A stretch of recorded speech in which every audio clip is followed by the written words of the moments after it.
Hello everyone, this is Doe welcoming you back to another Sword of Convallaria video. Today we're taking a deep dive into the latest Watcher to join the roster, Samantha Everglow, representing both the Papal and Aggression factions. She's already being hailed as one of the best magical AoE DPS units in the game, and on top of that, she brings the strongest Aggression leader aura we've seen so far.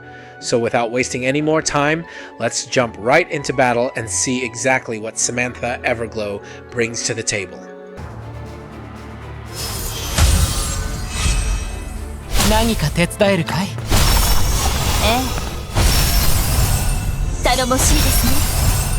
ええ。ありがとう。みんなも一緒に前へ。みんなも一緒に前へ。ありがとう。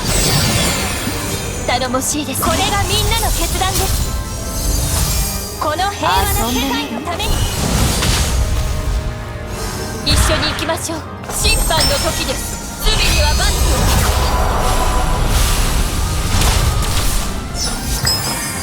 罪業滅却、闇を払い、人々に希望を。そこどいて、私がまとめて片付けてあげる。全力で行く。まあしょうがない。罪には罰を。何か手伝えるかい？私に続け。遊んでみ。一緒に行きましょう。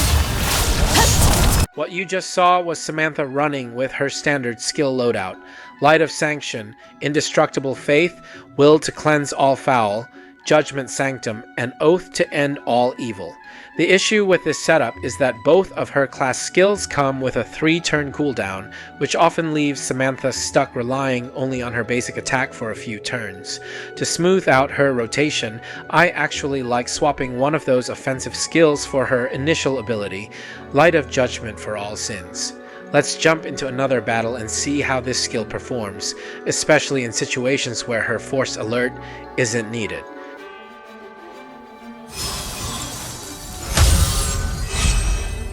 何か手伝えるか？頼もしいですね。なんだか頑張れそう。ありがとう。頼もしい。私に続け。頼もしい。みんなも一緒に前へ。頼もしい。これがみんなの決断です。このまま行きます。一緒に行きましょう。頼もしいですね。闇を払い、希望を。罪業。そこどいて、私がまとめて片付けてあげる。何か手伝えるかい？頼もしい。私に続け。この平和な世界のために一緒に行きましょう。罪業滅却。 Now let's take a closer look at Samantha Everglow's trait, Judgment of Justice. This trait increases both her max HP and her magic attack, while also applying the Judgment brand debuff for 2 turns before she even strikes. Enemies marked with Judgment brand take 10% more damage, and on top of that, they take an extra 5% damage specifically from AoE attacks. But that's not all. Samantha also grants allies within 5 tiles the Radiant Watch buff, which allows all Papal and Aggression units to inflict Judgment brand as well. And when she reaches 5 stars, this buff extends across the entire map, turning every Papal and Aggression ally into a debuff machine.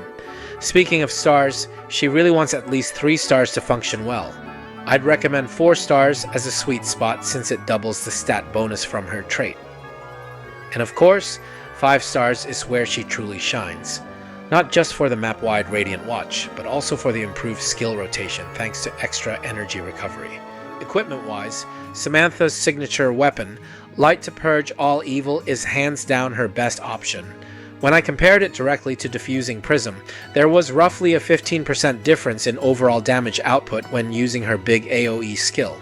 I've tested a few other weapons as well, but the conclusion is clear. Her signature not only delivers the highest damage, but also synergizes perfectly with her mechanics. Diffusing Prism comes in as her second best choice if you don't have the signature.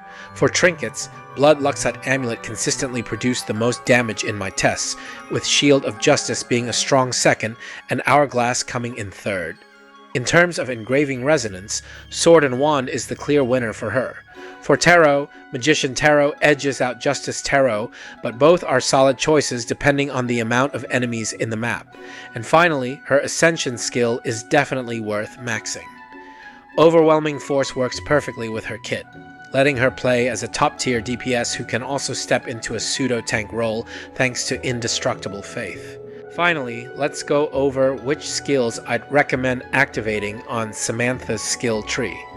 At rank 1, I'd go with Chain of Regeneration, not because you'll really use the skill, but purely for the HP bonus the node provides. At rank 3, I recommend Prayer of Devotion, which gives her a more defensive setup. This can pair nicely with her Forced Alert skill later on. At rank 5, even though you likely won't use either skill, once she reaches 3 stars and gains access to her SP skill, I'd still suggest activating both nodes since she benefits from the extra attack as a DPS. If you're tight on Castalia, then prioritize Protection of Light. At rank 7, both nodes are essential to her kit, so make sure to activate them. Moving to rank 9, activate Light of Sanction, as it's simply the better basic attack option for her.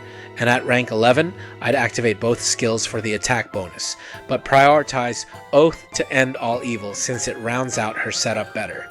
One last note. Samantha is a unit who will likely use more than 3 Castalia, so in my opinion, she's well worth investing your Supreme Medal of Origin Force into, especially if you're a spender looking to maximize her potential. So that's everything about Samantha Everglow. Let me know in the comments what you think of her and who you'd pair with her as the best co-DPS partner. Personally, I think Marcille fits that role perfectly. She shares the aggression faction, has great attack range, and is one of the easiest plug-and-play DPS units to run alongside Samantha. As usual, stay cool, stay crispy. This is Doe signing off. See you in the next video.